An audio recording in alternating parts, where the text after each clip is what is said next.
He owes $26,000 in rent, you're saying? How do I say this nicely? You got a big mountain of evidence to pull together if you're going to convince any of us that this is the case, okay? You can't just come in here and say, he told me he wanted to give me the property. No, I understand that.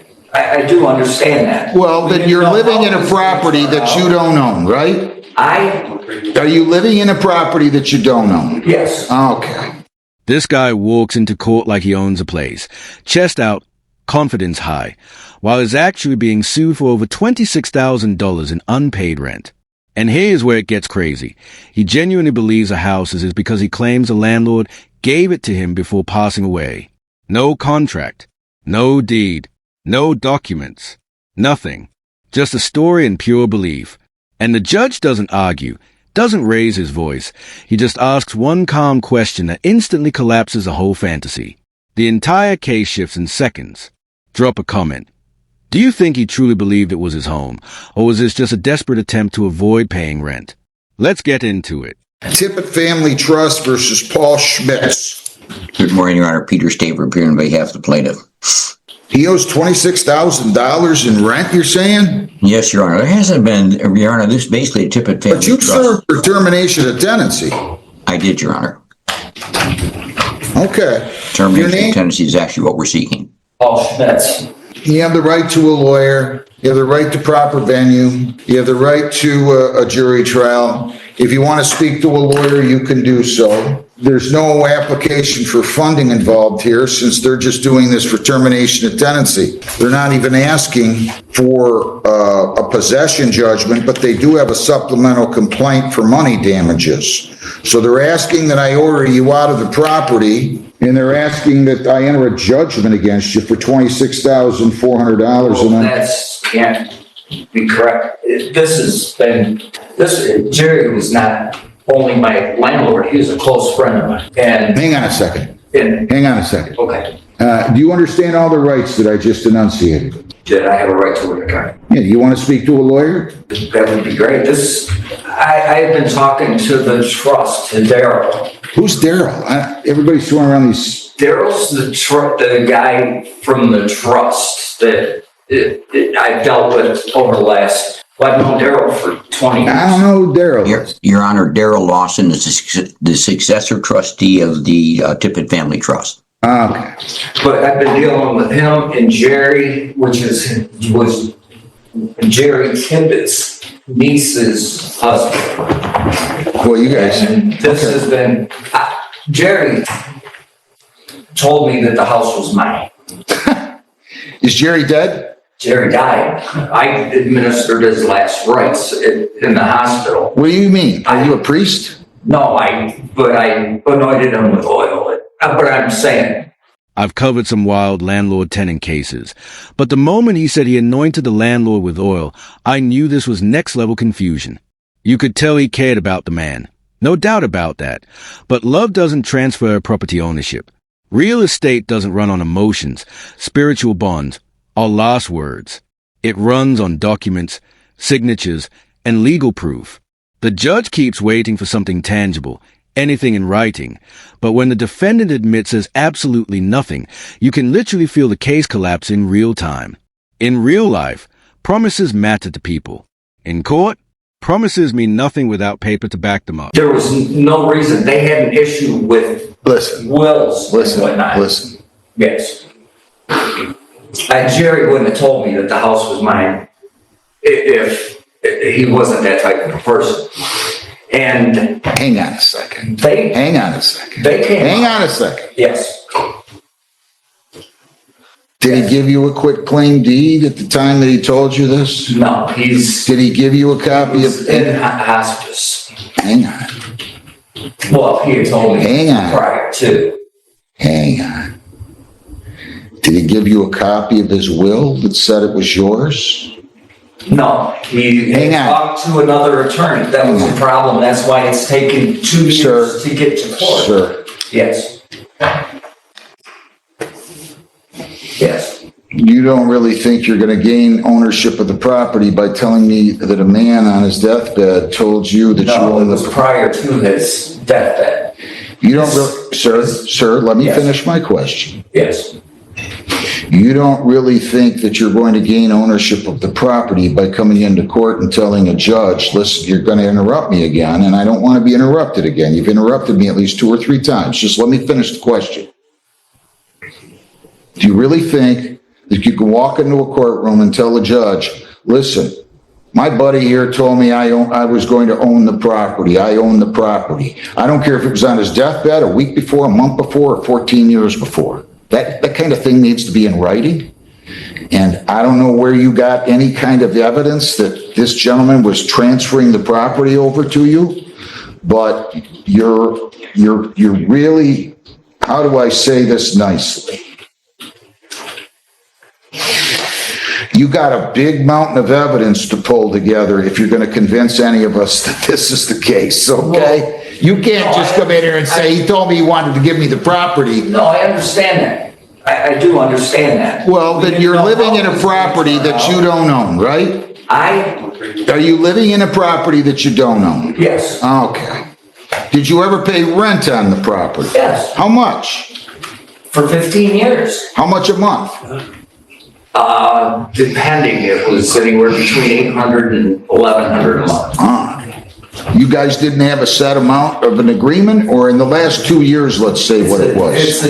It's a front and back. My mother-in-law lived in the front. We took care of her till she I don't need to know that. I understand that. I'm just asking you how much when did Jerry die, by the way, whoever Jerry is?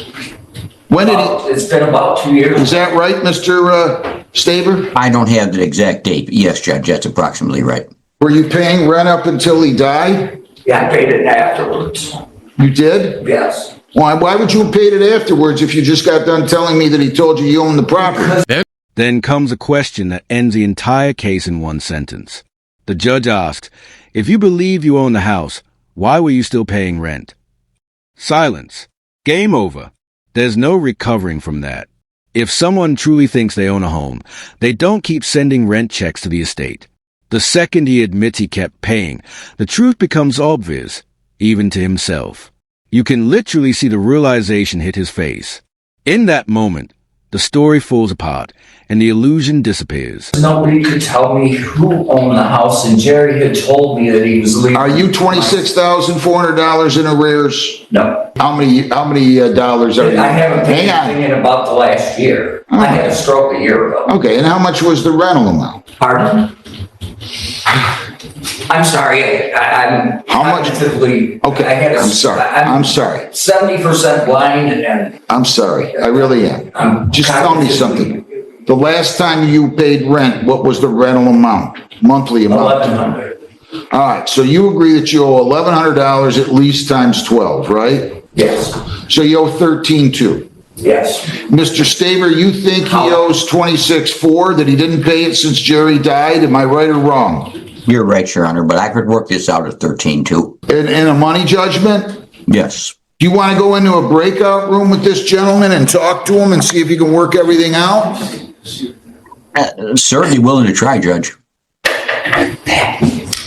Okay, so we're going to take you to a computer. This is their lawyer. Okay, I'm gonna have a tough time. I had my phone, it's got my seeing AI. Hang on a second. Yes, You're going to have a tough time with what? I'm blind. I have seeing AI on my phone that I see. reads for me. Well, he'll walk with you over to a computer, Oh, okay? that's And we'll set you up with Mr. Staber, and you two see if you can resolve it, and either way, you're coming back in front of me, okay? All right. Thank you, Your Honor. Thank you very much. I'm going to do this one real quick. Tippett versus Schmitz, 2502513. And Mr. Staber, your name? Good morning, Your Honor. Peter Staver appearing on behalf of the plaintiff, the Tippett Mr. Family Schmitz, Trust. your name? Paul Smith. Did you two talk, and is there a resolution? Yes, we did, Your Honor. We do have a proposed resolution. Okay, go ahead. Your Honor, what we've agreed to is that Mr. Schmidt will vacate the premises on or before September 1. For the month of July and the month of August, he will pay $1,100 a month for each month's rent.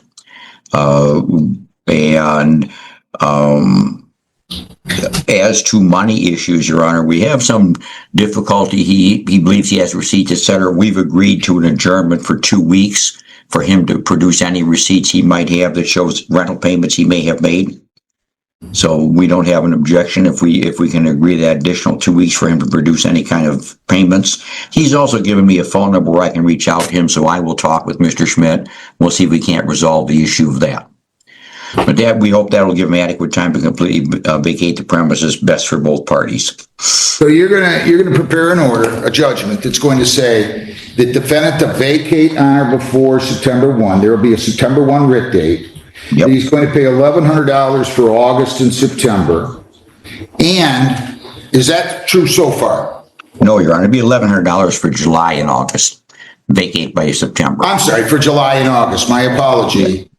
And then, Your Honor, if we could have 2 additional week adjournment. And then the issue of money damages. So you just prepare a possession judgment that just says on there, writ date of September 1, and on the further orders, defendant agrees to pay $1,100 for the months of July and August. Okay. And I'd like that to get today, please. Is that what you agreed to, sir? What, the $1,100 today? Oh, so yes, to come back and, Wait a minute. You agree to vacate by September 1. yes, You agree that you're going to pay $1,100 in rent for July and August. yes, You understand they're asking for a substantial amount of money damages. yes. Hang on. We're Just deal with me.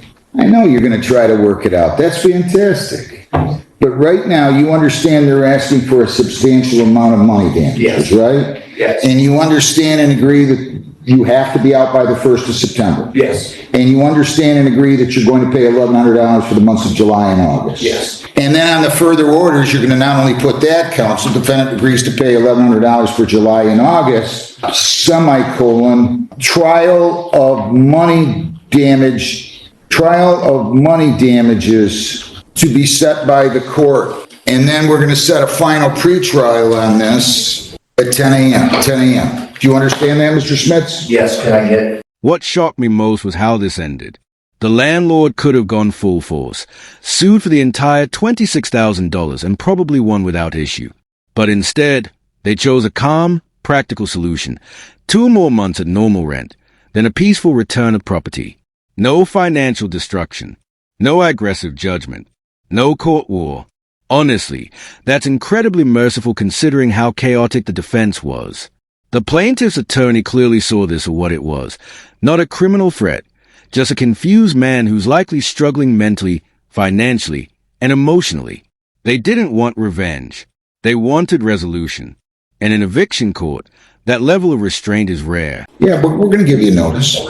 Does Mr. Staver have your permission to sign your name to a possession judgment that calls for you to vacate by September 1 and further states the issue of money damages will be set for trial in the future and you're agreeing to pay $1,100 for July and August of 25? Since you're unrepresented by a lawyer, you have 3 business days to come in here and fill out a motion to set aside the judgment. You have 10 days to appeal. Do you understand that? Yes, sir. All right. Mr. Staver, have I covered everything adequately? Yes, you have, Your Honor. Thank you. All right. So that's what we'll do.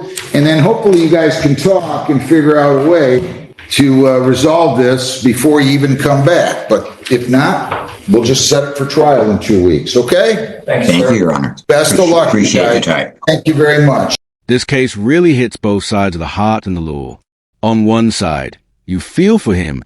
He clearly cared about the landlord and believed they had some kind of spiritual understanding. But the legal system can't operate on feelings. It runs on proof, paperwork, and property law. Judges hear stories like this all the time.